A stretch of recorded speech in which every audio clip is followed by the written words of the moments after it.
for this board in order to ascertain, bring members in and everything else, and ask people like Sean Brea, for example, what he thinks of the Veterans Review and Appeal Board, or Harold Leduc, who's on the board, what they think of it. But the Conservatives only allowed 4 sitting days to do it. That's on Mondays only, and we only get like an hour and a half each day. So that's about 4.5 to 6 hours of witness testimony on VRAB. And then they want to do a report, and then that's it, done. That's a whitewash. We're quite, if you want to analyze and dissect and really fully understand the VRAB, you need to go into the whole history of why it was set up, what's its purpose, why is it failing veterans, what can we do to improve it. We believe it's quite simple. You can save a lot of time and a lot of money and trust the veteran and their family and the RCMP member and their family. Get rid of it. In my professional opinion, you do not need it. This isn't a slight against the people that are there. They're decent, hard-working people. I just don't believe they should be politically appointed and make adjudication on people like George here, and when he has to bring his doctor in to go explain it. We can make it much more simpler, much more quicker, because in some cases, people like George and others are fighting for years and years and years. That's insane, and that has to stop. Okay, and lastly, George was saying that some people were led to suicide. Is that because of the process? Or are you suggesting that the process at the VRAB is so arduous? Well, yeah, it is. I, for a fact, it brings a lot of stress on you because you don't know what to expect when you appear in front of a board like that. And a lot of the people that are already going to a board like that are already pretty ill, and they don't have the strength to continue, and that's their last resort. And when they're being turned back and denied, what other resort do they have? So, you know, a lot of them will eventually go and do commit suicide. I do have personally 2 friends of mine that did commit suicide in regards to being refused help. We're not here to ask for charity. It's not charity that we want. What we want is we want to be recognized for what we have done, and we want to be able to get the help that we should be getting, the medication and the help. It's not a question of any money or whatever. Just give us the help. Give us the benefit of the doubt. We've seen things that most of you won't see in your lifetime, and we have to live with that for the rest of our life. But when we have to continue fighting with our government, when we join in the service, we join and we said, okay, we're going down there because the government has decided that they wanted us down there, so we're not asking any questions. We signed a blank check. But when we come back, why does the government refuse to give us the help that we need? Which is ridiculous. And, you know, people, we're suffering. A lot of people don't have the energy to be able to go to the VRAB. Even from before going to the VRAB, they don't even want to appeal because they just don't have the strength. And you know, it's really sad to be able to have to fight our own government to be able to get some help when we should be getting help from the beginning. Our situation just worsens day after day after day, and it doesn't help us at all. That's a pretty serious allegation, though, that you're suggesting that the VRAB's process leads to suicide among veterans. It is, yes. Do you have any numbers or? Well, I know for a fact 2 of my own friends. I don't have actual numbers, but I know two friends of mine did commit suicide, and that's because they had been turned down so many times that they couldn't handle it anymore, and the best way out for them was to do that. Mr. Stockford, do you have a comment on that? If I may say, I don't think anyone's accusing VRAB of causing people to have suicide. But the problem that we have here is there's an awful lot of homeless veterans out there. Why is that? Nobody ever left the military homeless, ever. In the history of our country, not one military or RCMP person ever left that service homeless. They became homeless. And why? Because many, many times they've applied for a benefit and were refused. And they said, that's it, I'm not going to fight these people. And they just sink. They start either drugs or alcohol or gambling or addictions or whatever it is that they have, and they sink lower and lower and lower. Then they end up on the street.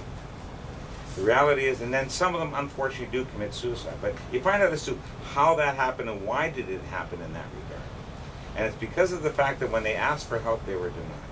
Not necessarily from VRAB, but the initial DVA as well.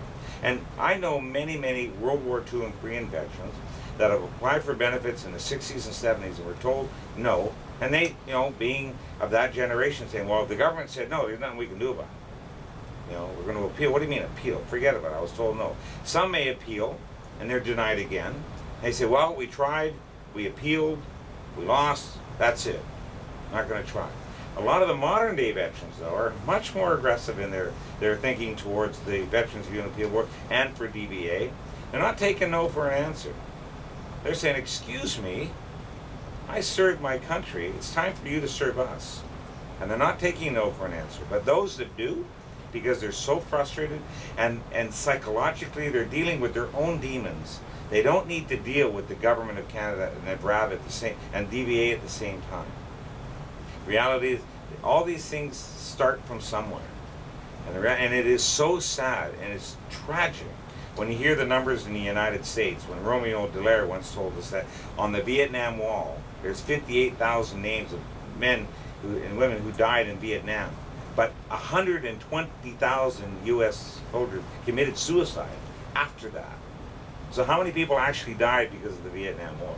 And in Canada, we have, unfortunately, men and women who commit suicide that once wore the uniform.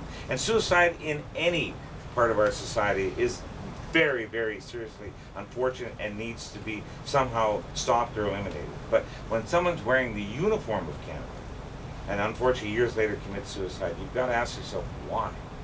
And what we're saying to the Government of Canada is you can do this much better, much faster, and you could really truly help people. And I honestly, sincerely believe that the Minister of Veterans Affairs is a caring individual. I've seen him interact with veterans.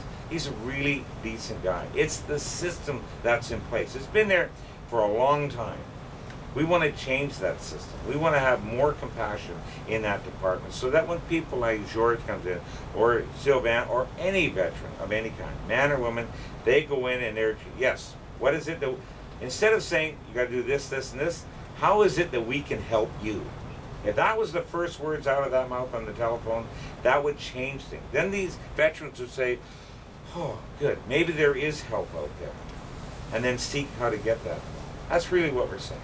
Okay, sorry, my last question is, have you done any cost analysis as to how much this might increase the benefits cost at Well, we do know this, that affairs? $11 million would be saved automatically from the elimination of the VRAB. But the reality is there would be more money paid out in benefits. And what that is, we simply don't know because every case is handled individually. Many veterans don't even apply for benefits until many, many years later. Some need really extensive therapy for some of the cases for the rest of their lives, be it through prescription, be it through rehabilitation, either psychologically or physically, and those costs depending where you are in the country, so we really simply don't know. So, but the reality, there would probably be an increase. Beg pardon? The peer review board that you're suggesting to replace it would also have a bureaucratic cost associated with it. I'm sorry, The peer review board that Yes. you're suggesting would replace VRAB would have a bureaucratic budget as well. they have $11 million. Right, and you're saying that would We be would put taken that away. money back into the programs and services for veterans. So then what would pay for the peer review board though? The review board would be gone. There no, would but be you're no saying review. that you would replace the VRAB with a peer review No, board. basically what we're saying quite clearly, if you call up the 1-866-522-2122 number and you say that you have a concern or a problem, either physically or medically, with what you believe is your service, the first thing you say is, well, here's how we can help you. And the person on the other phone would say, go and get your medical documentation and go get a medical analysis from a doctor. Once you've done that, then go get a second opinion from another doctor. Once you have that peer-reviewed medical evidence, you then send that into DVA. Boom. If it's peer-reviewed medical evidence, you've served your country, you've got two different doctors saying the same thing, you get your benefit. That's it.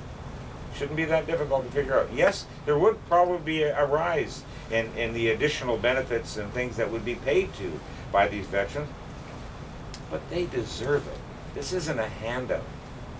This is the blank check responsibility that they gave. Not many of us have to wear their shoes. And the least we can do is make sure that they're trusted and then they get the benefits they need in order to live just a normal life. And some of them can never live that normal life again because of their experiences. They're not asking for the Rolex watch, the Mercedes-Benz, and the trip to Florida. They're just asking for a ramp, renovations to their home, getting the medical attention they need, the prescription drugs, and a bit of a pension income in order to pay the bills on a daily basis. and maybe get re-educational training to go back into the workforce and become a viable economic, sorry, that's not the right word, a viable citizen once again, and make them feel proud. And in some cases, the department is doing some of this. But the stumbling block is the Veterans Review and Appeal Board. We want to eliminate that stumbling block and move forward. Thank you very much, and wish you all the very best. Thank you. Hey, buddy. Merci beaucoup. Thank you very much. Thanks, so man. Merci beaucoup. Thank you. Hey, buddy. See you later on as you come to. Yeah, we'll see you later. Hey, guys, we'll head up this one.